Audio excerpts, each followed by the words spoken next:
Hi, this is Jens Ulakø from Nordic Safari Club with a brief update on the Elephants Free to a Good Home initiative.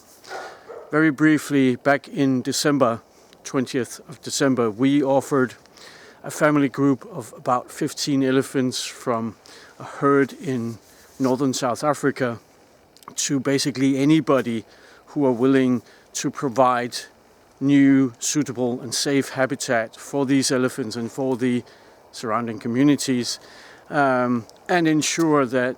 they would manage these elephants without hunting or culling, as so many NGOs claim is possible.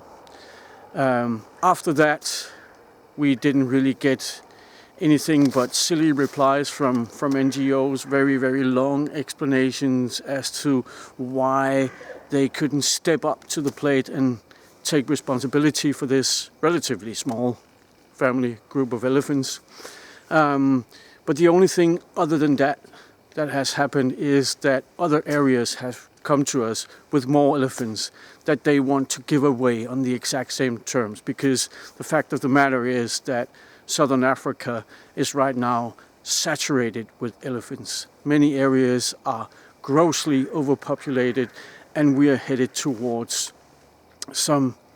dramatic changes because these overpopulations of elephants degrade the habitat they live in, and eventually at some point there will not be enough food to sustain the elephants or the rest of the ecosystems they live in with all the species belonging to these ecosystems. So it's a sad situation that these elephants are not managed, and the reason they're not managed is because of political pressure from Western animal rights NGOs who keeps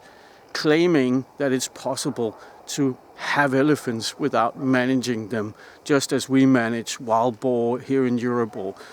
moose or white-tailed deer or whatever. It's the same. One new thing happened very recently, and that is that a group of about 50 elephants that broke out of a private nature reserve about 7 years ago has settled on a community-owned area near Pongola in South Africa, and that has led to a lot of unfortunate human-wildlife conflicts. Lately, quite a few elephants has been shot by the locals there, and they will not and cannot live with these wild elephants on their land that they use for grazing for their cattle.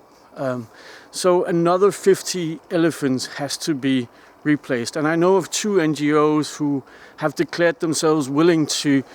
do the practical work, but again, the problem is there are no takers. Nobody has room for our 15 elephants, nor the 480 elephants that came after those 15, or now the 15 elephants in Pongola that desperately need to be moved because they are causing dangerous human-wildlife conflicts. And what this all boils down to is that this very noisy silence that we hear from the NGOs now, this time the problem is not going to go away. Too many people are involved. I have a feeling that in the coming months, lots and lots, and I'm talking about thousands of elephants, will be offered to anybody who can solve this problem. And obviously,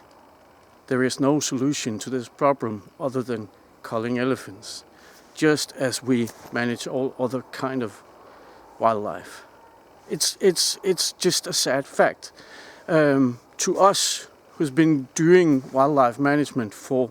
decades, the hunting communities, the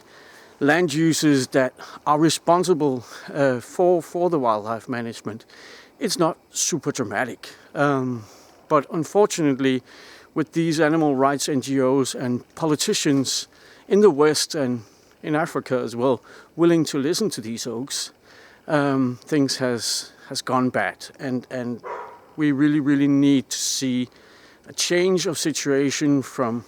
bottom to top, and hopefully in a direction where the land users who are very experienced in managing elephants and who's actually managed to create and maintain the habitat for a super strong elephant population in southern Africa, we hope to see that these land users are once again allowed to manage them in the way they know how to manage them, and in the way that has been so successful this far. Thank you very much.